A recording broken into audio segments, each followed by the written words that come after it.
चल बोजड़ी के sorry sorry sorry sorry sorry मजाक कर रहा था दोस्तों, मगर सही में ये लोग बहुत ही स्पीड काम कर रहे हैं और कुछ ही दिनों में ये पूरा रोड बनकर कंप्लीट हो जाएगा। उसके बाद जो गाड़ी चलाने में मज़ा आएगा दोस्तों, पूछो ही मत। तो अपने बउआ भैया को क्रॉस करते हुए हम लोग रुकते हैं एक दुकान पे। दुकान से लेते हैं कुछ सामान खाने पीने के लिए, उसके बाद हम लोग फिर से निकल पड़ते हैं। थोड़ी दूर जाने के बाद हमें दिखते हैं हमारे प्रभु महादेव जी का मंदिर, जिसे हम नमन करते हुए आगे चलते हैं। और आगे चलकर देखते हैं क्या सुंदर सुंदर लड़कियाँ। रहा नहीं जाता, तड़प ही ऐसी है ना। गोतीधर वाटरफॉल जाने के लिए हम दोनों निकल तो गए थे, लेकिन हम दोनों में से किसी को गोतीधर वाटरफॉल का रास्ता नहीं पता था। और जिस मैप के भरोसे हम चल रहे थे, वो मैप भी हमें धोखा दे दिया। हालांकि हमें उस जगह पे पहुंचा दिया, मगर उस जगह पहुंच के किसी से भी पूछो तो वो कहता है ये कहाँ पे है।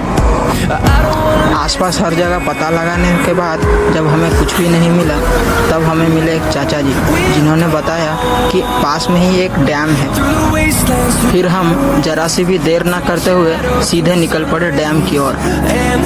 दोस्तों, आप लोगों ने वो कहावत तो सुनी ही होगी कि भगवान के घर देर है अंधेर नहीं।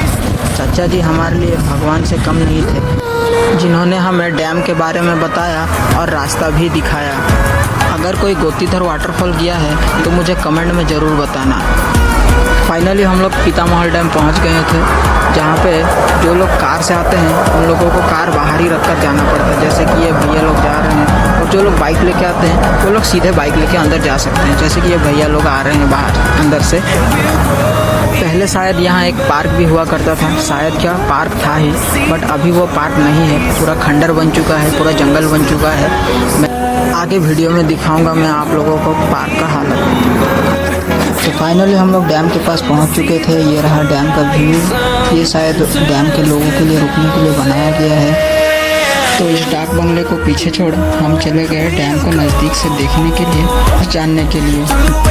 चारों ओर पहाड़ों से घिरा हुआ यह डैम दिखने में जितना ही सुंदर और आकर्षित है, उतना ही खतरनाक भी है। यहाँ आने के बाद देखते हैं कि आधी रोड तो पानी में ही डूब चुकी है। हालांकि आगे हम जा सकते हैं, मगर हमारी अंतरात्मा ने हमें जाने की परमिशन नहीं दिया। तो यहाँ से हम वापस चले गए, जहाँ से डैम को अच्छी तरह से देख सकें।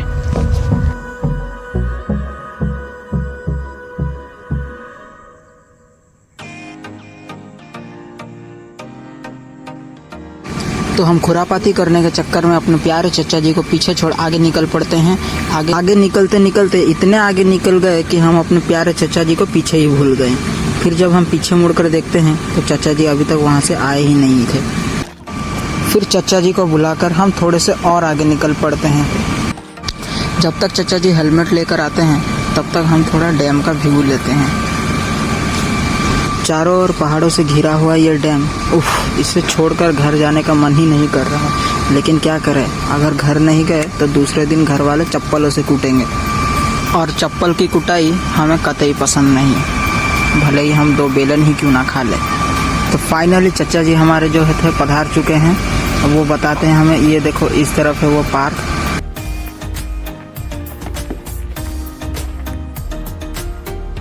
जो कि अब पूरा जंगल बन चुका है।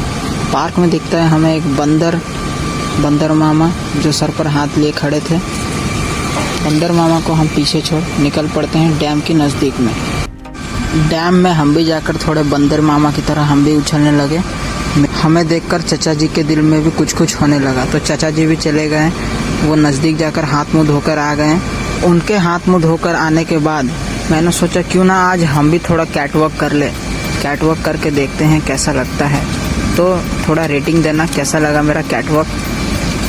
तो हमें मस्ती करते करते हो चुका था काफ़ी शाम, तो हम लोग सीधे निकल पड़ते हैं घर की ओर। होप करता हूँ कि आप सबको ये वीडियो अच्छी लगी होगी। मिलते हैं फिर से और एक नए ब्लॉग में, तब तक के लिए टाटा बाय बाय, जय जगन्नाथ।